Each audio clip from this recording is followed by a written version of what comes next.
ধর্মকে ব্যবহার না করে সোজা পথে রাজনীতি করুন বললেন মির্জা ফখরুল। আমির সহ জামায়াতের 7 নেতার নিরাপত্তা নিশ্চিতের নির্দেশ ইসির। অনির্দিষ্টকালের জন্য বন্ধ ইউএপিতে বিক্ষোভ চলছে, এবার ভিসির পদত্যাগ দাবি। গ্রিনল্যান্ডে সামরিক প্লেন পাঠালেন ট্রাম্প। আইসিসি র্যাঙ্কিংয়ে শারমিনের বড় লাভ। শুভ সন্ধ্যা, স্বাগত জানাচ্ছি বাংলাদেশ প্রতিদিন সংবাদে। এতক্ষণ শুনছিলেন সংবাদ শিরোনাম, এবারে বিস্তারিত জানাবো আমি তানজির রহমান। ধর্মকে ব্যবহার না করে সোজা পথে রাজনীতি করার আহ্বান জানিয়েছেন বিএনপির মহাসচিব মির্জা ফখরুল ইসলাম আলমগীর। মঙ্গলবার শহীদ রাষ্ট্রপতি জিয়াউর রহমানের 90তম জন্মবার্ষিকী উপলক্ষে রাজধানীর কাকরাইলে ডিপ্লোমা ইঞ্জিনিয়ারিং ইনস্টিটিউশন মিলনায়তনে বিএনপি আয়োজিত এক আলোচনা সভায় তিনি এ আহ্বান জানান। মির্জা ফখরুল বলেন, সবচেয়ে বেশি দুষ্টামি করছে যারা অতীতে বাংলাদেশকেই স্বীকার করেনি। আমাদের কতজন মা বোনকে পাক হানাদার বাহিনীর কাছে তুলে দিয়েছে, এই হিসাব আমরা ভুলিনি। তিনি বলেন, অনেক ত্যাগ পেরিয়ে একটি জায়গায় এসেছে দেশ, সামনে নির্বাচন, যেখানে মানুষের অধিকার ফিরিয়ে দিয়ে গণতান্ত্রিক দেশ গড়ে তোলার সুযোগ হয়েছে। সংস্কার নিয়ে কথা বলতে গিয়ে ফখরুল বলেন, বিএনপি 31 দফা সংস্কার দিয়েছে আপনাদের প্রস্তাবেই 2 বছর আগে। এখন সরকার খুব প্রচারণা চালাচ্ছে, সংস্কার তো বিএনপির সন্তান। তিনি আরও বলেন, সংস্কারের পক্ষে বিএনপি, তোমরা কারসাজি করেছো, বেঈমানি করেছো, যেগুলোতে একমত হয়নি সেগুলোও সংস্কারে ঢুকিয়ে দিয়েছো, তারপরও রাজি হয়েছি, ঠিক আছে।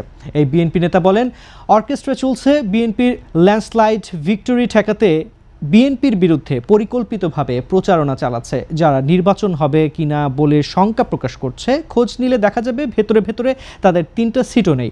তিনি বলেন, এবারের ভোট বলে দেবে এই দেশ, লিবারেল ডেমোক্রেটিক রাজনীতি থাকবে নাকি উগ্রপন্থী রাজনীতি থাকবে, আমরা ভোটের জন্য অপেক্ষা করছি।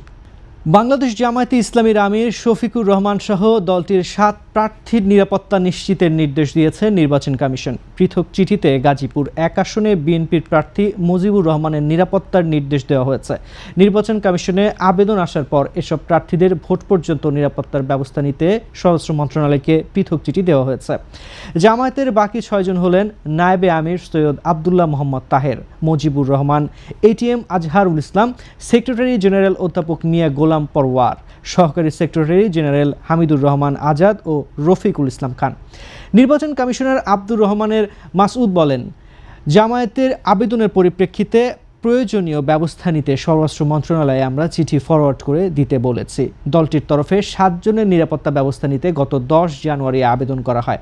পরদিনই তাতে সম্মতি দিয়ে স্বরাষ্ট্র মন্ত্রণালয়ে চিঠি পাঠায় ইসি সচিবালয়।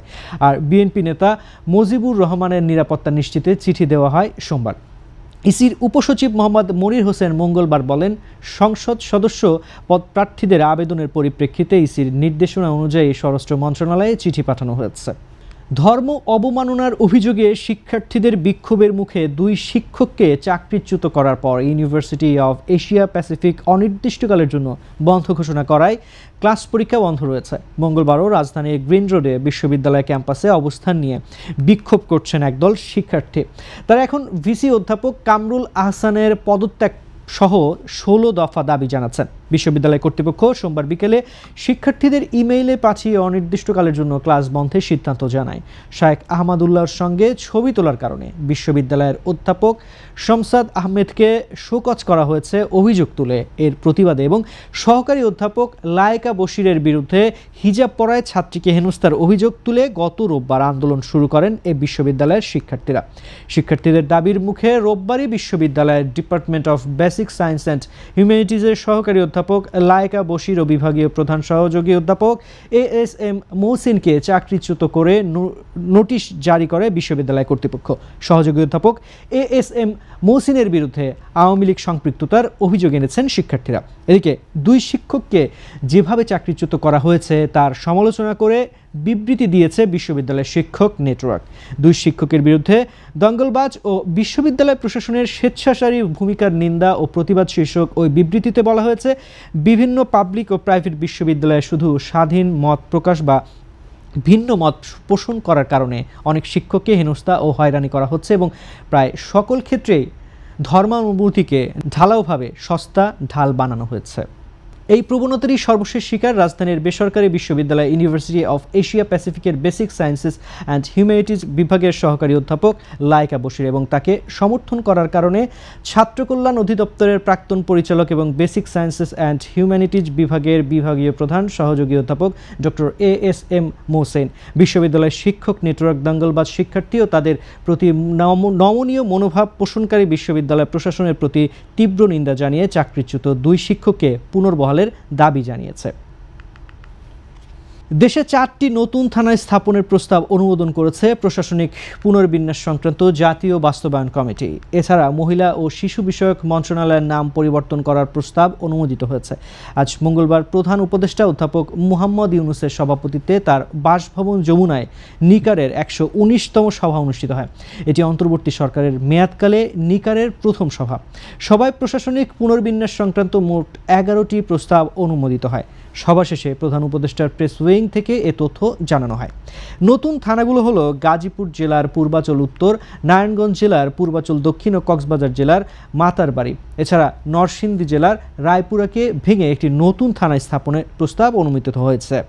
সভায় স্বাস্থ্য মন্ত্রণালয়ের স্বাস্থ্যসেবা বিভাগ এবং স্বাস্থ্য শিক্ষা ও পরিবার কল্যাণ বিভাগ দুটিকে আবার একত্র করে স্বাস্থ্য ও পরিবার কল্যাণ মন্ত্রণালয় পুনর্গঠন করার প্রস্তাব অনুমোদন করা হয়। এছাড়া মহিলা ও শিশু বিষয়ক মন্ত্রণালয়ের নাম পরিবর্তন করে নারী ও শিশু মন্ত্রণালয় করার প্রস্তাব সভায় অনুমোদিত হয়। তবে এই মন্ত্রণালয়ে ইংরেজি নাম অপরিবর্তিত থাকবে। সবাই অর্থ মন্ত্রণালয়ের আওতায় রাজস্ব নীতি বিভাগ ও রাজস্ব ব্যবস্থাপনা বিভাগ নামের 2টি প্রশাসনিক বিভাগ গঠনের প্রস্তাব অনুমোদিত হয়। প্রসঙ্গত এ বিষয়ে ইতিমধ্যে রাজস্ব নীতি ও রাজস্ব ব্যবস্থাপনা অধ্যাদেশ 2025 জারি করা হয়েছে। সভায় পরিবেশগত বৈশ্বিক ঐতিহ্য, পর্যটন ও অর্থনৈতিক সম্ভাবনার বিবেচনায় সাতক্ষীরা জেলাকে বি থেকে এ শ্রেণীতে উন্নীত করার প্রস্তাব অনুমোদন করা হয়। এছাড়া ঠাকুরগাঁও জেলার ভুল্লি থানার নামের বানান সংশোধনের প্রস্তাব সভায় অনুমোদিত হয়। সভায় প্রধান উপদেষ্টা ছাড়াও কয়েকজন উপদেষ্টা, মন্ত্রিপরিষদ সচিব, মুখ্য সচিব সহ সরকারের 14 জন সচিব বা জ্যেষ্ঠ সচিব উপস্থিত ছিলেন। গ্রিনল্যান্ড দখলে নিতে একের পর এক হুমকি দিয়ে যাচ্ছেন মার্কিন প্রেসিডেন্ট ডোনাল্ড ট্রাম্প। এতে এবার আর বাকযুদ্ধ নয়, এবার ডেনমার্কের ওপর নতুন করে চাপ সৃষ্টি করতে গ্রিনল্যান্ডের ঘাঁটিতে সামরিক প্লেন মোতায়েন করল যুক্তরাষ্ট্র।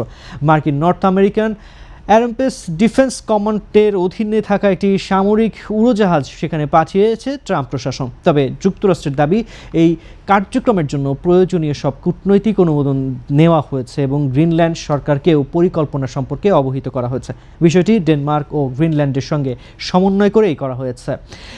নোরাড জানিয়েছে, শিগগিরই তাদের একটি সামরিক প্লেন গ্রিনল্যান্ডের পিটুফিক স্পেস বেসে পৌঁছাবে। সংস্থাটির ভাষ্য অনুযায়ী এই সামরিক প্লেন মোতায়েন বহু আগে থেকে পরিকল্পিত কার্যক্রমের অংশ এবং বিষয়টি ডেনমার্ক ও গ্রিনল্যান্ডের সঙ্গে সমন্বয় করেই করা হচ্ছে। সামাজিক যোগাযোগ মাধ্যম এক্সে দেওয়া এক পোস্টে নোরাড জানায়, নোরাডের বিমান শিগগিরই গ্রিনল্যান্ডের পিটুফিক স্পেস ঘাঁটিতে পৌঁছাবে। যুক্তরাষ্ট্রের মূল ভূখণ্ড ও কানাডার ঘাঁটি থেকে পরিচালিত অন্যান্য বিমানের সঙ্গে তারা দীর্ঘদিন ধরে পরিকল্পিত নোরাড কার্যক্রমে অংশ নেবে। এটি যুক্তরাষ্ট্র, কানাডা ও ডেনমার্ক রাজ্যের মধ্যে বিদ্যমান প্রতিরক্ষা সহযোগিতারই ধারাবাহিকতা। তবে যুদ্ধ বিশারদদের মতে ওয়াশিংটন ও কোপেনহেগেনের মধ্যে গ্রিনল্যান্ড ইস্যুতে কূটনৈতিক টানাপোড়েনের প্রেক্ষাপটেই এই সামরিক পদক্ষেপ নিয়েছে যুক্তরাষ্ট্র। এদিকে মার্কিন প্রেসিডেন্ট ডোনাল্ড ট্রাম্প গ্রিনল্যান্ড দখলের হুমকি দেওয়ার পর স্বশাসিত এই ড্যানিশ ভূখণ্ডে আরেক দফায় সেনা মোতায়েন করেছে ডেনমার্ক। ড্যানিশ গণমাধ্যম ডিআর এবং অন্যান্য সংবাদ মাধ্যমের বরাতে জানা গেছে, সোমবার সন্ধ্যায় ডেনমার্কের রয়্যাল আর্মির প্রধান পিটার রয়েসেনের নেতৃত্বে উল্লেখযোগ্য সংখ্যক সেনা পশ্চিম গ্রিনল্যান্ডের কানগারসুয়ালে অবস্থান নিয়েছে। উল্লেখ্য, গ্রিনল্যান্ড নিয়ে ট্রাম্পের অভিযোগ, এ অঞ্চলে রুশ ও চীনা বাহিনীর সামরিক উপস্থিতি বাড়ছে এবং এ দ্বীপ রক্ষা করার ক্ষমতায় ডেনমার্কের নেই। এ অবস্থার পরিপ্রেক্ষিতে আর্কটিক অঞ্চলের নিরাপত্তার জন্য মার্কিন সামরিক হস্তক্ষেপের প্রয়োজন। এবার থাকছে খেলা সংবাদ। উইমেন্স টি20 বিশ্বকাপ বাছাই পর্বে যুক্তরাষ্ট্রের বিপক্ষে ঝোড়ো 50-র পুরস্কার হিসেবে আইসিসি র্যাঙ্কিংয়ে উল্লেখযোগ্য উন্নতি হয়েছে বাংলাদেশের ব্যাটার শারমিন আক্তারের। সর্বশেষ হালনাগাদে টি20 ব্যাটারদের তালিকায় তিনি এগিয়েছেন 13 ধাপ। মঙ্গলবার নারী ক্রিকেটারদের সাপ্তাহিক র্যাঙ্কিং প্রকাশ করে আইসিসি, যেখানে শারমিন ছাড়া বাংলাদেশের আর কোনো ক্রিকেটারের উন্নতি হয়নি। যুক্তরাষ্ট্রের বিপক্ষে 21 রানের জয়ের ম্যাচে 3 নম্বরে নেমে আগ্রাসী ব্যাটিং করেন শারমিন। 39 বলে ইনিংসে 1টি ছক্কা ও 8টি চারে করেন 63 রান। দুর্দান্ত এই পারফরমেন্সে ম্যাচ সেরার পুরস্কারও জিতেন তিনি। এই উন্নতির ফলে টি-20 ব্যাটারদের র্যাঙ্কিংয়ে শারমিন এখন 57তম স্থানে। বাংলাদেশি ব্যাটারদের মধ্যে তার উপরে আছেন কেবল অধিনায়ক নিগার সুলতানা। তিনি এক ধাপ পিছিয়ে অবস্থান করছেন 18 নম্বরে। টি-20 ব্যাটারদের র্যাঙ্কিংয়ে শীর্ষস্থান ধরে রেখেছেন অস্ট্রেলিয়ার বেথ মুনি। একইভাবে বোলারদের তালিকায় শীর্ষে আছেন আরেক অস্ট্রেলিয়ান অ্যানাবেল সাদারল্যান্ড। বাংলাদেশি বোলারদের মধ্যে সবার উপরে আছে লেগ স্পিনার রাবেয়া খান। 2 ধাপ পিছিয়ে তিনি বর্তমানে রয়েছেন 15তম স্থানে। এদিকে টি-20 অলরাউন্ডারদের র্যাঙ্কিংয়ে শীর্ষে অবস্থান করছেন ওয়েস্ট ইন্ডিজের হেইলি ম্যাথিউস। এই ছিল আজকের সংবাদ। সবশেষ খবর জানতে চোখ রাখুন বাংলাদেশ প্রতিদিনের ইউটিউব চ্যানেল ও ফেসবুক পেজে। সবাইকে ধন্যবাদ সাথে থাকার জন্য।